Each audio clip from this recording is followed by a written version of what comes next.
우리는 계속해서 빛으로 나아오라 시리즈 말씀을 함께 살펴보고 있습니다. 오늘은 6번째 사랑의 빛이라는 말씀을 함께 나누고자 합니다. 여러분 주변에 혹시 예수 그리스도를 믿고 난 이후에 급격히 변화된 사람을 만난 적이 있으십니까? 좀 나쁘게 변한 분들 말고 긍정적으로 또 아름답게 변한 분들이 여러분 주변에 계신지 잘 모르겠어요. 그런 대표적인 인물이 누구냐면 오늘 이 요한 1서를 기록한 저자인 요한 사도입니다. 여러분 요한 사도의 별명이 뭔지 아세요? 요한 사도의 별명은 우레의 아들이에요. 우레의 아들. 이 우레의 아들, 여러분 우레가 벼락이잖아요. 그렇죠? 벼락이 치면 어때요? 네, 좋아요?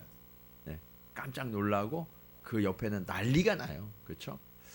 이 벼락이 치는 것과 같은 성품을 가졌던 사람이 바로 사도 요한이었다는 거예요. 누가복음 9장 49절 이하에 보시면 예수님의 이름으로 어떤 사람이 귀신을 내쫓는 놀라운 기적을 행했어요. 그래서 요한이 그에게 가서 제안합니다. 예수님의 이름으로 귀신을 내쫓는 사람이니까 우리 예수님과 함께 합시다. 그런데 이 사람이 무슨 이유에서인지 내가 예수님의 이름으로 귀신을 내쫓는 이 일은 계속하겠지만 예수님을 따라가는 것은 좀 어렵습니다 라고 거절을 하자 요한이 버럭 화를 내면서 그럼 예수님의 이름으로 그런 일들을 행하는 것도 하면 안 된다고 금지했다는 거예요. 그리고 그것을 아주 자랑스럽게 예수님께 와서 이야기합니다. 또 예수님과 제자들이 사마리아를 지나서 예루살렘으로 지나가고 계셨어요. 그런데 당시에 사마리아와 이 유대는 사이가 좋지 않았어요. 그래서 유대 사람들은요 사마리아를 거치지 않고 대부분 요단강을 건너서 먼 길을 돌아서 예루살렘으로 가곤 했습니다. 그런데 예수님은 사마리아를 지나서 가시려고 했는데 사마리아 사람들이 예수님이 오시는 것을 거절하고 반대하는 거예요. 왜냐하면 예수님이 유대인이었고 예루살렘으로 가시는 길이었기 때문에 그래요.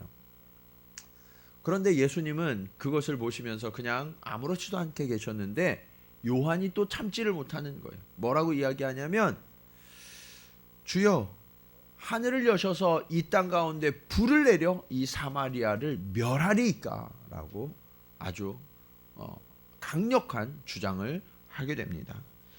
여러분 그는요 저주로 가득한 사람이었어요. 예수 그리스도를 따라다니고 있었지만 그에게는 사랑이 있었던 것이 아니라 저주가 가득했어요. 그는 자신만 그런 것이 아니라 자신의 형제인 야고보도 그랬고요. 엄마도 그랬어요. 그래서 성경에 보면 최초의 치맛바람을 일으켰던 사람이 누구냐? 이 야고보와 요한의 엄마예요. 주님께 와서 이렇게 이야기합니다. 주여 주의 나라가 임했을 때 우리 아들을 주님의 좌편과 우편에 앉게 해주십시오. 그러니까 다른 제자들이 그 얘기를 듣고 어떻게 됐어요? 마땅한 일입니다. 그랬으면 좋았을 텐데 그러지 않고 왜 니들이 다 차지하냐 그러면서 얼굴이 불그락 푸르락하고 서로 싸우게 되었다는 거예요. 여러분 이처럼 아나무인이고 자기밖에 모르고 다른 사람들을 품을 줄 모르던 이 요한이 오늘 성경에 보면 뭐라고 하고 있냐면 뭐라고 하고 있어요? 사랑하라 라고 말씀하고 있어요. 그는 그가 기록한 성경인 요한복음과 요한서신서들에 보면 오직 사랑하라 라는 말씀만 전했던 사랑의 사도로 변해 있다는 것을 성경은 증언하고 있죠. 여러분 어떻게 우레의 아들이 사랑의 사도로 변할 수 있었을까요? 이것이 기적이 아닙니까? 이것이 복음의 능력이 아닙니까? 기독교 전승에 의하면 이 요한 사도가 늙어서 힘이 없을 때에도 여기저기 다니면서 복음을 전했다고 그래요. 왜냐하면 다른 제자들은 이미 다 순교하고 없었거든요. 요한만 아주 오랫동안 살았어요. 이 요한이 오랫동안 살았기 때문에 사람들은 예수님의 생생한 이야기를 듣고 기억하고 있는 요한에게서 예수님의 이야기를 듣기를 원했어요. 그래서 너무 늙어서 움직이지도 못하는 요한을 가마에 태워가지고 여기저기 데리고 다니면서 예수님의 말씀을 들려달라고 청했다고 합니다. 그런데 너무 이 기력이 쇠진한 이 요한이 노년에는 잘 졸았다고 그래요. 막 졸다가 사람들이 요한 사도님, 예수님이 전해주신 그 귀한 말씀을 우리에게 들려주세요. 그러면 눈을 이렇게 뜨고서 뭐라고 그랬냐? 여러분 사랑하세요 하고 다시 눈을 감고 잠들었다고 그래요. 그게 그가 전하는 유일한 말이었다고 그래요. 어쩌면 힘이 있고 무언가 할 수 있을 때에는 다른 사람들이 보이지 않고 내 마음대로 내가 제일 높은 곳에 올라가려고 했던 요한이었지만 오히려 힘이 빠지고 예수 그리스도의 힘에 의지하면서부터는 서로 사랑하고 용납하는 법을 가르친 그러한 사랑의 사도가 되지 않았을까, 그렇게 생각해 봐요. 여러분, 그런데 오늘을 살아가는 저와 여러분에게도 이 우레의 아들과 같은 모습이 있지 않나요? 우리도 다른 사람들을 배척하고 내가 더 높은 곳에 올라가려고 하고 내가 더 좋은 것을 많이 차지하려고 하는 이기적인 욕심과 욕망이 우리에게 있지 않습니까? 누가 자기의 의견에 반대하고 나를 막아서면 여러분 어떻게 하세요? 여러분도 혹시 하늘의 문을 열고 불을 내리고 싶은 그런 욕망이 여러분에게는 없으십니까? 하나님은 오늘 우리에게 우리의 아들이 사랑의 사도로 변했다는 말씀을 통해서 우리도 예수 그리스도를 따라가다 보면 그러한 우리의 아들이 사랑의 사도로 변하게 된다라고 말씀하고 계세요. 오늘 이 말씀을 통해서 우리도 사랑의 사도로 변해가는 은혜가 가득하기를 간절히 축원합니다. 우리는 어떻게 예수의 사랑의 빛을 품게 될 것인가? 첫 번째로 사랑하는 것은 계명이다라는 것을 기억하셔야 합니다. 여러분, 그리스도인들에게 있어서 사랑은요, 해도 되고 안 해도 되는 선택사항이 아니라 반드시 해야 되고 당연히 해야 되는 의무와 책임임을 우리는 알아야 돼요. 더군다나 계명이거든요. 계명. 계명은 법이에요. 법. 법을 지키지 않으면 어떻게 돼요? 네? 처벌을 받게 되죠. 우리가 사랑하지 않으면 사실은 처벌을 받게 된다는 거예요. 그것은 조금 이따가 우리가 함께 살펴볼 테고요. 요한복음 13장 34절로 35절 말씀을 우리 같이 한번 읽도록 하겠습니다. 자, 시작.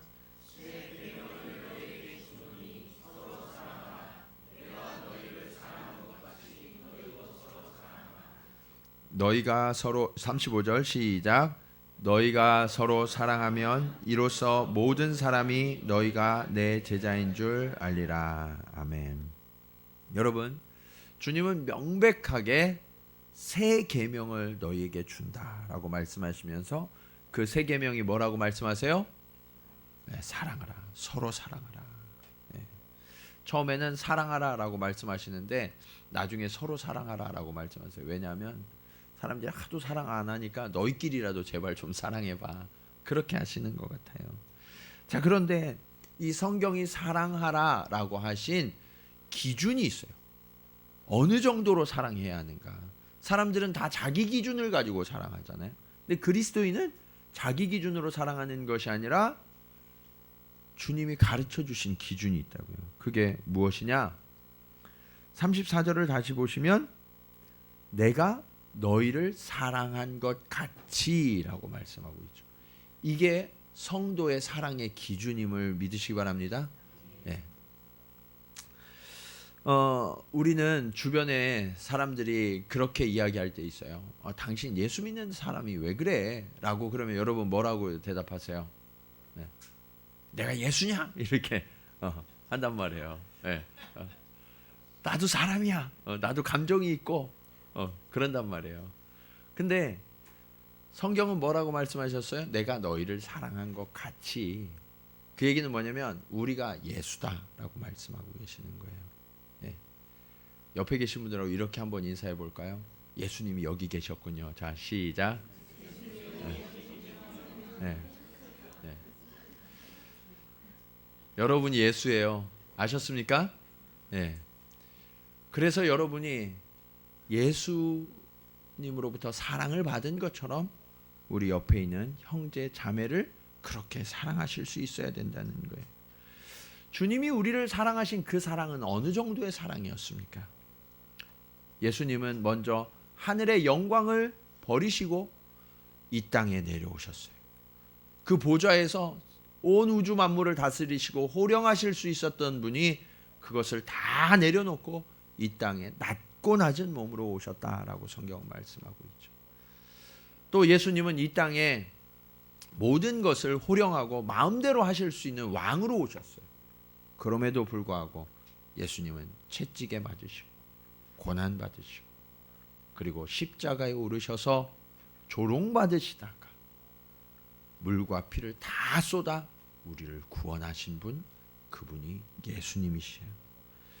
여러분, 그 예수님의 사랑에 한계가 있었어요, 없었어요? 한계가 없었어요.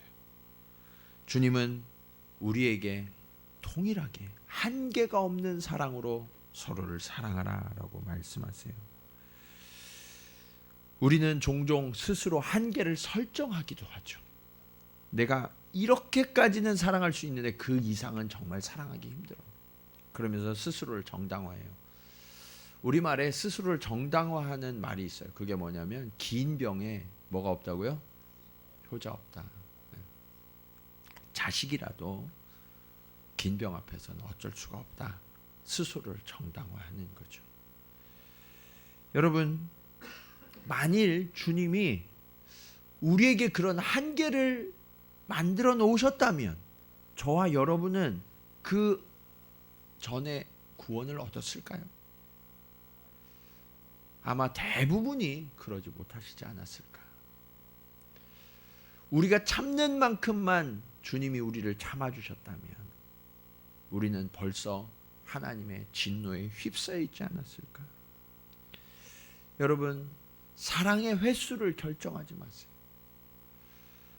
베드로가 주님께 묻습니다. 주님, 사람들은 대부분 3번 정도 용서하라고 그러는데 나는 7번 정도 용서하면 어떻습니까? 아주 자랑스럽게 주님 앞에 이야기해요. 그러니까 주님이 이렇게 대답하세요. 자, 마태복음 18장 22절 말씀입니다. 우리 같이 한번 읽겠습니다. 시작. 예수께서 이르시되 내게 이르노니 7번뿐 아니라 7번을 70번까지도 할지니라. 여러분, 몇 번 용서하라고 말씀하시는 거예요? 네. 계산 빠른 분들은 490번. 네. 490번 용서하면 그 다음부터는 복수를 꿈꾸시는 그런 분들이 계신지 모르겠어요. 여러분, 성경에서 7은 무한수예요. 무한수, 완전수. 10도. 그러니까 무한하고 완전하게 우리를 용서하신 주님처럼 우리도 용서하라라고 말씀하시는 거예요. 그러니까 이 얘기는 카운트하지 마라, 세지 마라라는 거예요. 여러분, 부부 싸움 하실 때 어떠세요? 그런 경우들 있으시죠? 내가 전에도 용서했는데 어떻게 또 이럴 수가 있어? 네. 우리는 카운트예요. 어린아이들도 싸울 때 보니까 야, 내가 너를 그동안 이거 몇 번 용서해 줬는 줄 알아? 그러면서 더 이상은 용서할 수 없고 이것이 당연한 나의 반응이라고 그렇게 주장하는 이들이 얼마나 많습니까? 여러분, 용서한 횟수를 세는 것, 그리고 우리가 더 이상은 용서할 수 없다고 하는 것, 이것은 우리가 주님을 닮아가지 않겠다고 스스로 선언하고 예수를 닮아가는 제자의 자리에서 내려오기로 하는 거예요. 여러분, 누군가를 용서할 때는 마치 그것이 처음인 것처럼 그 사람을 바라보고 용서하시기를 부탁드립니다. 더 이상 세지 마세요. 우리가 끝없이 사랑해야 되는 대상, 그가 바로 내 앞에 서 있는 존재임을 우리는 잊지 말아야 돼요. 여러분, 그렇게 용서할 때 우리의 삶에 예수 그리스도의 사랑의 빛이 드리우게 된다라고 성경은 말씀하고 있어요. 데살로니가 후서 1장 3절 말씀을 우리 한번 같이 읽도록 하겠습니다. 시작.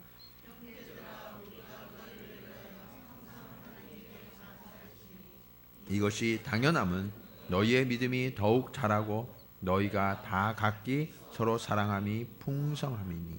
아멘. 바울이 데살로니가 교인들을 생각할 때 너무너무 기쁨과 감사가 넘쳤다는 거예요. 왜 그러냐면 당연한 일이 그들에게 있었는데 그 당연한 일이 무엇이냐? 믿음이 자라가면 자라갈수록 사랑이 풍성해지더라라는 거죠. 여러분 어떠세요?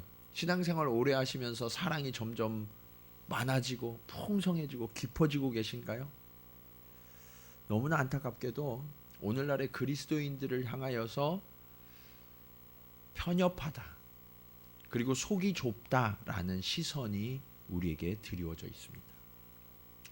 여러분, 우리는 사랑의 공동체잖아요. 예수님은 사랑이시잖아요. 그런데 그 예수님을 닮아가고 예수님을 재현해내야 할 우리 그리스도인들의 모습은 왜 점점 더 편협해지는 걸까요? 왜 더 관용하지 못하고 더 품어주지 못하는 걸까요? 우리의 믿음이 지금 잘못 가고 있다는 증거예요. 여러분, 우리가 예수를 알면 알수록 우리의 사랑은 더 풍성해져야 함을 믿으시기 바랍니다. 그래서 여러분, 더 많이 용납하세요. 더 많이 품어주세요. 더 많이 이해하셔요. 우리의 모습을 이제 돌아보기 원합니다. 여러분은 얼마나 이해하고 얼마나 용납하고 얼마나 품어주고 계십니까? 내가 예수 그리스도를 믿는 횟수가 길어져 가고 있는데 나는 과연 그만큼 사랑이 풍성한 사람인가? 누가 오더라도 더 많이 용납하고 이해할 수 있는 그러한 관용의 사람으로 내가 성숙해져 가고 있는가? 여러분, 오늘 서로 사랑하라 라는 주님의 이 계명 앞에서 우리 자신을 한번 비추어 보고 더 많이 더 풍성한 사랑을 베푸는 저와 여러분 되기를 주님의 이름으로 간절히 축원합니다. 자, 두 번째로, 그런데 그 사랑을 하지 않으면 처벌을 받게 된다고 그랬잖아요. 그 처벌이 뭐냐? 오늘 말씀의 두 번째 계명이에요. 사랑하지 않으면 어디에 살게 돼요? 어둠 속에 살게 된다는 거예요. 오늘 본문 9절 말씀을 한번 같이 읽도록 하겠습니다. 요한일서 2장 9절 말씀. 자, 시작. 빛 가운데 있다 하면서 그 형제를 미워하는 자는 지금까지 어둠에 있는 자요. 여러분, 형제를 미워하는 자는 어디에 있는 자요? 어둠에 있는 자다. 지금까지. 그 얘기는 뭐냐면 사실은 예전부터 지금까지 한 번도 빛에 들어간 적이 없다는 얘기예요. 형제를 미워하는 사람. 우리가 예수 그리스도를 영접하면 주의 빛 가운데 있어야 되는데 그 빛 가운데 있을 수 있는 전제가 뭐냐면 용서라는 거예요. 용서. 미워하면 그 빛 가운데로 들어갈 수가 없다는 거예요. 여러분, 이것은요 우리의 일상에서 늘 일어나는 일이에요. 누군가를 미워하는데 내 마음이 너무 기쁘고 감사가 넘치는 분 계세요? 그런 분은 한 분도 안 계세요. 누군가를 미워하면 여러분의 마음이 어때요? 괴롭고 힘들어요. 그 마음에 이미 어둠이 가득히 차 있다고요. 옆 사람 표정 한번 보세요. 이 미워하는 사람요 표정이 어둡다니까요. 그래서 사랑하십시오. 그래야 우리의 표정이 밝아지는 거예요. 미워하면 내가 의도하지 않아도 자동적으로 은혜가 사라지고요, 감사가 사라져요. 그래서 용서하지 못하면 기도가 응답되지 않는다고 하는 것도 기도가 안 되거든요. 말씀이 안 들리거든요.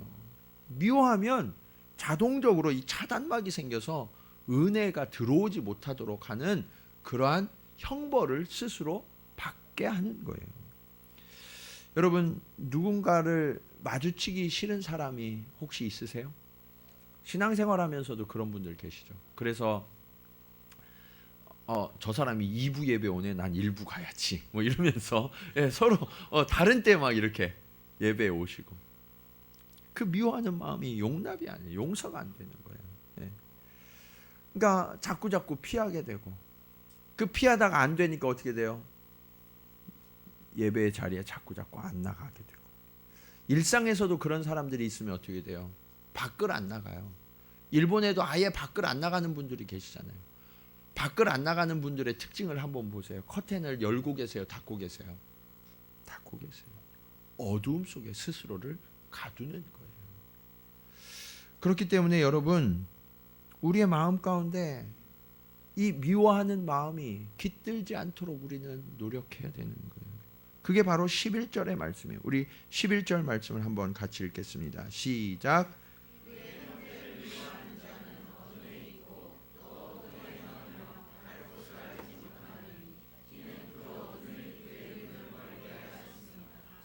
여러분, 미워하는 자는 어디에 있다고 말씀하고 있어요? 어둠에. 그리고 어둠에 있는 자는 눈이 어떻게 됐다고요? 멀게 된다라고 말씀하고 있어요. 누구를 사랑하지 않고 미워하면 그 사람이 잘하는 것도 좋아 보여요, 싫어 보여요? 잘하는 것도 뭔가 잘못하는 것처럼 보이고, 왜 저러지? 속에 무슨 꿍꿍이가 있는 거 아니야? 하고서 왜곡된 시선으로 바라보게 되죠. 여러분, 그렇게 사람들을 왜곡된 시선으로 바라보면 바라볼수록 자신이 더욱 불행해지죠. 그런 대표적인 인물이 누구냐? 바로 가인이었어요. 가인은 사실 저는 한 번에 하나님께 드렸던 제사를 하나님이 받지 않으셔서 그렇게 됐다고는 생각하잖아요. 사실은 어렸을 때부터 가인과 아벨은 비교되지 않았을까? 그리고 그 비교 속에서 항상 가인은 아벨보다 못한 존재, 내가 형인데 아벨보다 좀 못한 존재처럼 그렇게 여겨지고, 집에서도 사람들에게도 그런 평가를 받았을지도 몰라요.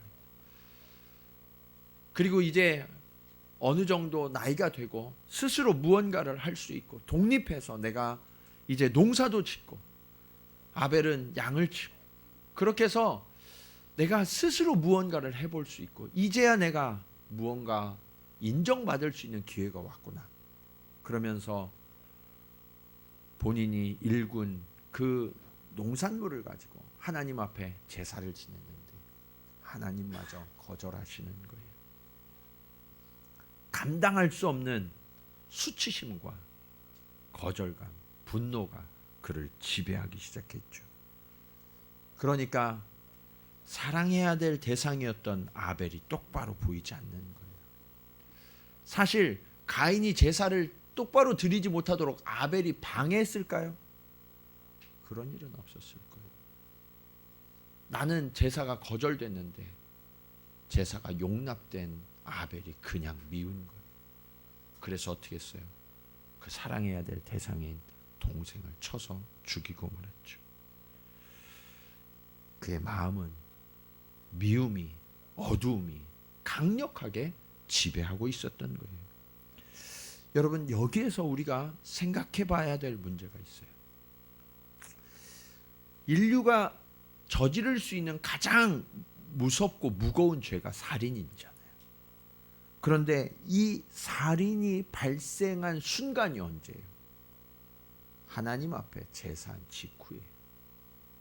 사람들은요, 하나님 앞에 나와서 예배드리고 찬송하고 기도하면 괜찮아지는 줄 알아요. 저절로 점점 좋아지는 줄 알아요. 그런데 하나님을 만나는 그 자리에 나와 있는데 하나님을 만나지 못하게 되면 어떻게 되는 줄 아세요?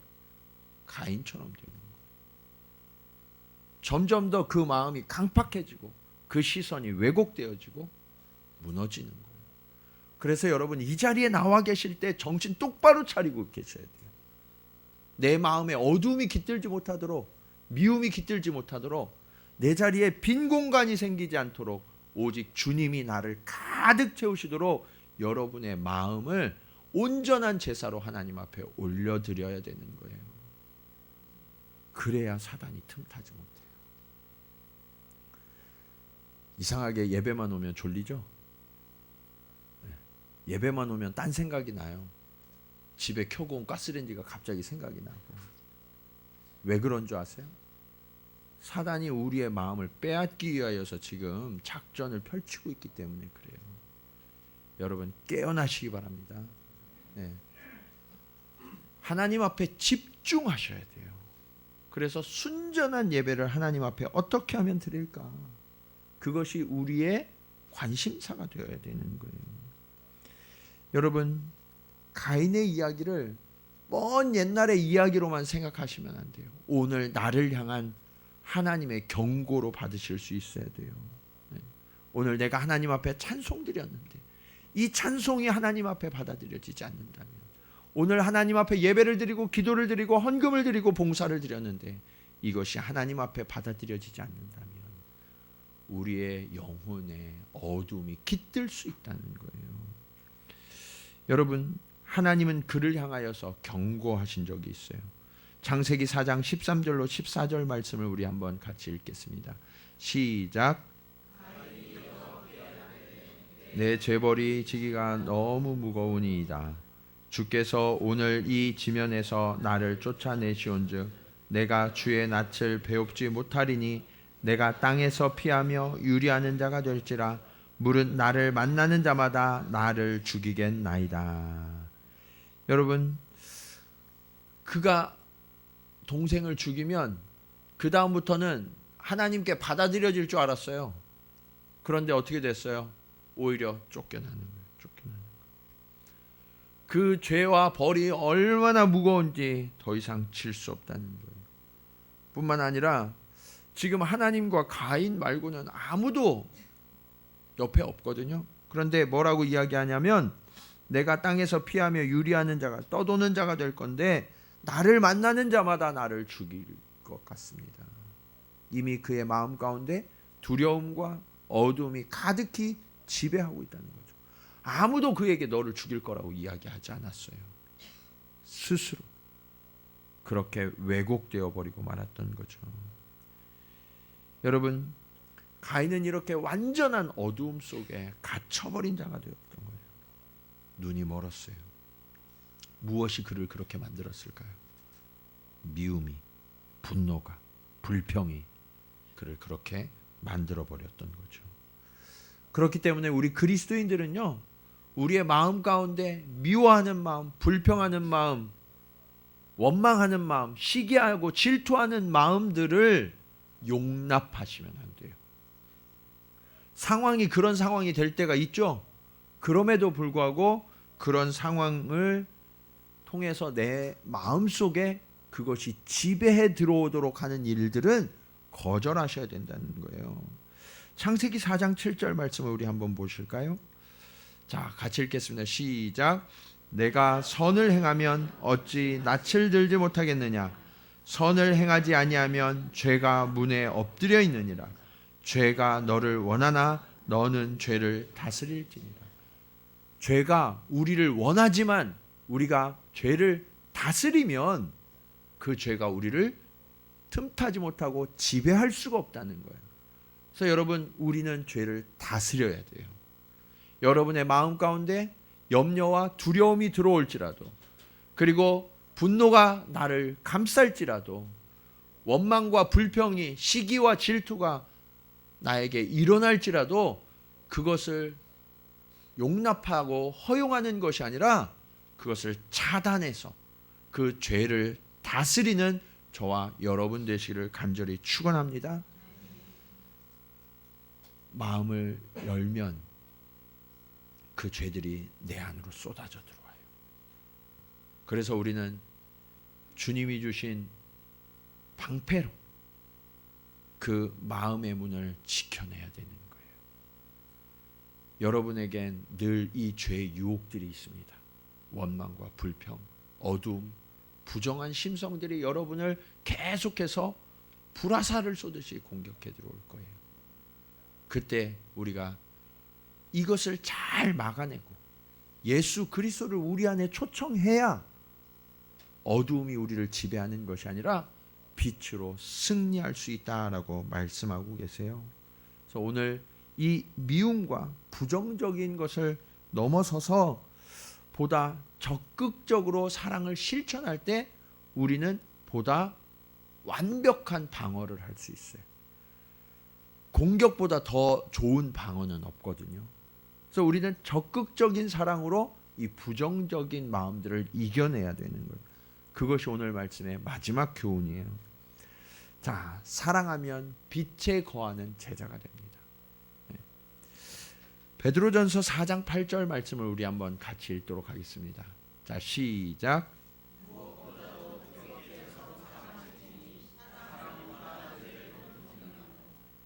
여러분, 무엇보다도 사랑하는데 어떻게 사랑하라고요? 뜨겁게 사랑하라. 뜨겁게. 적당히 사랑하면 안 돼요. 예. 이 결혼은 하고 초기에는 뜨겁게 사랑하시죠? 그게 얼마나 가셨어요? 뜨겁게 사랑하는 그 사랑이. 예. 어떤 분들은 뭐 몇 개월 가다가 끝나는 분들도 있고, 어떤 분들은 몇 년 가다가 끝나는 분들도 있죠. 사랑이 식어져요. 성경은 그 식어지는 사랑은 사랑이 아니라고 말씀하고 있어요.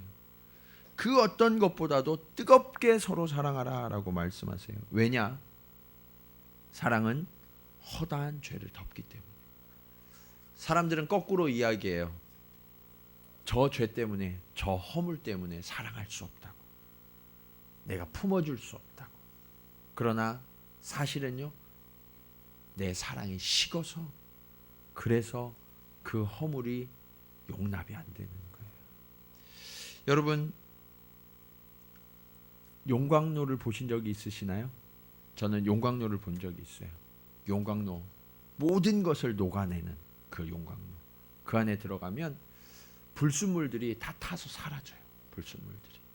그리고 여러 가지 것들이 그 안에서 다 녹아져서 하나가 되는 거예요. 흠이나 점이나 허물이 다 사라지고 순전하고 온전한 지체로 연합되고 하나가 되는 곳, 그곳이 용광로예요.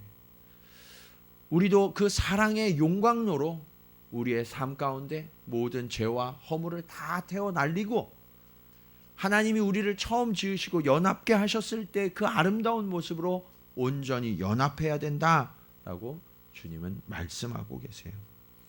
성경의 역사를 보면 이러한 사랑에 성공한 사람과 실패한 사람들의 이야기가 곳곳에 써 있어요. 가장 대표적인 실패자가 누구냐?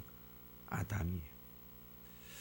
아담은요, 하나님이 사랑하라고 주셨던 그 하와가 실수하고 잘못했을 때 그 죄와 허물을 덮어주지 않았어요. 그래서 그때부터 아내들이 남편들을 믿지 못하는 거예요.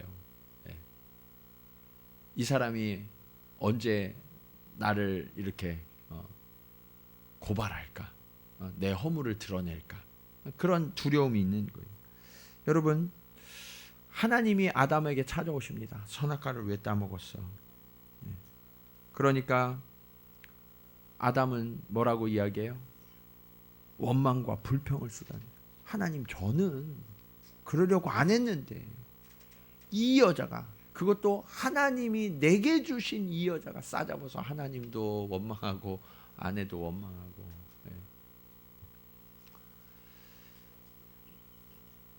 그런데 여러분, 하와가 왜 거기 가 있었을까를 한번 생각해 보자고요. 거꾸로. 하와가 왜 거기 그렇게 가 있었을까요? 마음이 충만하지 않은 거예요.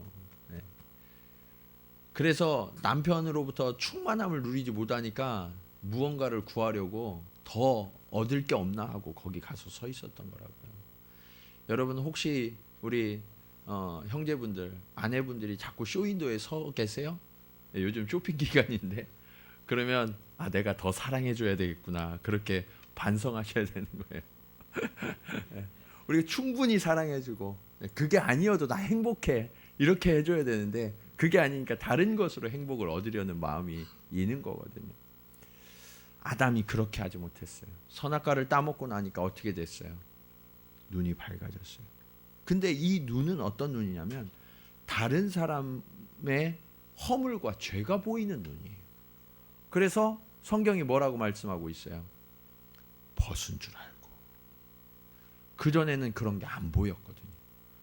그런 게 아무런 문제가 되지 않았어요. 그런데 선악과를 따먹고 나니까 그때부터 보이기 시작하는 거예요. 이 사람이 문제가 많은 사람이었네. 그러면서 그 허물과 죄를 덮어줘야 될 아담이 덮어주지 않고 어떻게 했어요? 하나님 앞에 고자질하는 거예요. 하나님 얘가 있잖아요. 난 안 그러려고 그랬는데 그 상처가 지금까지 남편들을 힘들게 하는 거라니까요. 이제 여러분들이 그걸 덮어주셔야 돼요. 덮어주고 감싸주고. 반면에 마지막 아담으로 오신 예수님, 그 예수님은 자신을 향해서 저주를 뽑고 분노하고 창으로 옆구리를 찌르는 그 사람들을 위해서 어떻게 하셨나요? 기도하셨어요. 누가복음 23장 34절은 이렇게 말씀하십니다. 같이 한번 읽겠습니다. 시작. 이에 예수께서 이르시되 아버지 저들을 사하여 주옵소서 자기들이 하는 것을 알지 못함이니이다. 여러분, 무슨 일을 하는지 알지 못하고 이런 죄를 범하고 있으니까 하나님 아버지 용서해 주세요. 주님은 마지막까지 모든 사람의 죄와 허물을 덮는, 분노를 덮는 기도를 하나님 아버지 앞에 드리셨고, 그 용서의 기도로, 그 용서의 십자가로, 그 쏟으신 피로 저와 여러분은 용서되었음을 믿으시기 바랍니다. 주님은 심지어 모든 제자들이 주님을 버리고 도망하고 예수님의 수제자였던 베드로는 어떻게 했어요? 나는 그를 알지 못한다고 부인하다가 나중에는 저주했다라고 말씀하고 있어요. 그렇게 저주하며 도망갔던 그 베드로와 제자들, 제가 예수님이라면 부활해서 다시는 안 보고 싶었을 거예요. 다시 누군가 좀 괜찮은 사람 찾아다녔을지 몰라요. 그러나 예수님은 다시 제자들을 찾아가십니다. 한 말씀도 하지 않으세요. 오히려 생선을 구워서 그들에게 먹이십니다. 딱 한마디. 나 사랑하니? 나 사랑하니? 그 얘기는 뭐예요? 나 아직도 너 사랑하는데. 너 나를 버렸지만, 너 나를 부인했지만, 너 나를 저주했지만, 그래도 나는 여전히 너를 사랑하는데. 너 아직도 나를 사랑하니? 그러면 됐어. 내 양을 먹이고 내 양을 치고 나와 함께 하자. 주님은 그렇게 사랑이 깨어진 것처럼 보이고 사랑이 끊어진 것처럼 보였던 제자들을 주님의 사랑으로 다 덮으시고 그 허물을 덮으셔서 사랑의 관계를 이어가셨어요. 여러분, 이것이 바로 저와 여러분이 예수님으로부터 배워야 할 사랑의 모델이에요. 고린도전서 15장 22절은 이렇게 말씀하십니다. 아담 안에서 모든 사람이 죽은 것 같이 그리스도 안에서 모든 사람이 삶을 얻으리라. 핑계와 원망, 불평, 그 일들로는 영혼을 죽일 뿐이지만 허물을 덮어주고 용서하는 사랑은 영혼의 어두움 가운데 갇혀있던 자들을 주의 빛으로 인도해내고 사망으로 가던 영혼을 건져내어서 생명으로 인도한다라고 말씀하고 있죠. 여러분, 주님의 사랑은요 결코 이론적이거나 추상적인 사랑이 아니에요. 언제나 병들고 약한 자들, 가난한 자들을 먼저 찾아가 주셨고 그들을 품어주셨고 그들의 문제를 실질적으로 해결해 주신 사랑이었어요. 그래서 주님을 만나는 사람들은 자신들에게 있던 모든 문제가 즉시로 해결되고 구원을 얻는 회복이 일어났던 거예요. 요한일서 3장 17절로 18절 말씀 우리 같이 한번 읽겠습니다. 자, 시작.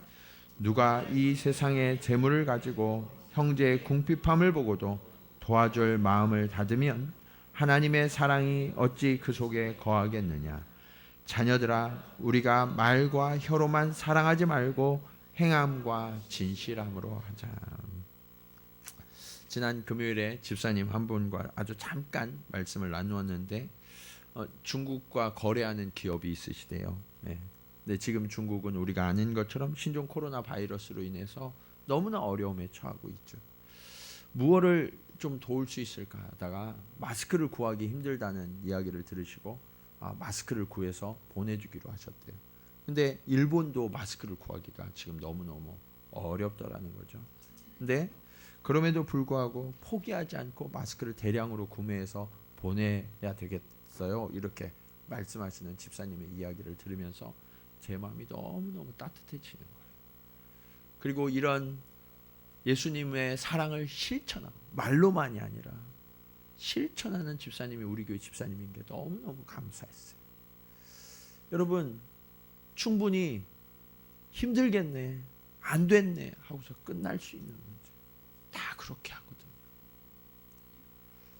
마스크를 만들어 파는 공장을 하시는 것도 아니고, 그렇게 한다고 해서 우리 실적이 좋아지는 일도 아니고, 아무런 유익이 없는 것 같으나 예수 그리스도의 사랑으로 어떻게 하면 그들에게 그 사랑을 전할까, 그런 마음이 집사님 마음에 들어온 거죠.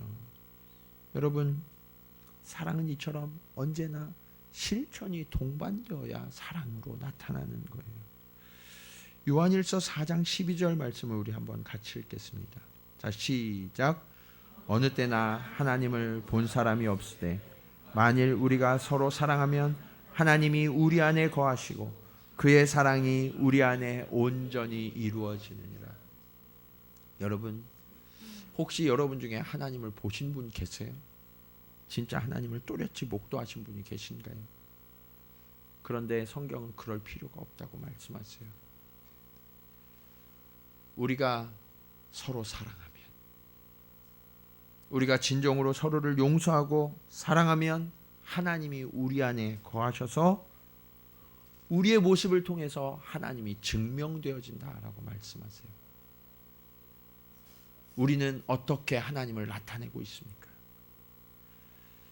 우리는 우리의 삶을 통해서 과연 하나님을 증거하고 있습니까? 그러려면 사랑하시기 바랍니다. 말로만의 사랑이 아니라, 입술로만의 사랑이 아니라 진정한 용서, 진정한 실천으로 우리가 서로를 품어주고 사랑해 줄 수 있어야 된다는 거예요. 이제 여러분 주변을 좀 돌아보세요. 나와 관계를 맺고 있는 사람들은 하나님이 사랑하라고 허락하신 사람들입니다. 우리가 그 사람들을 어떻게 사랑할 수 있습니까?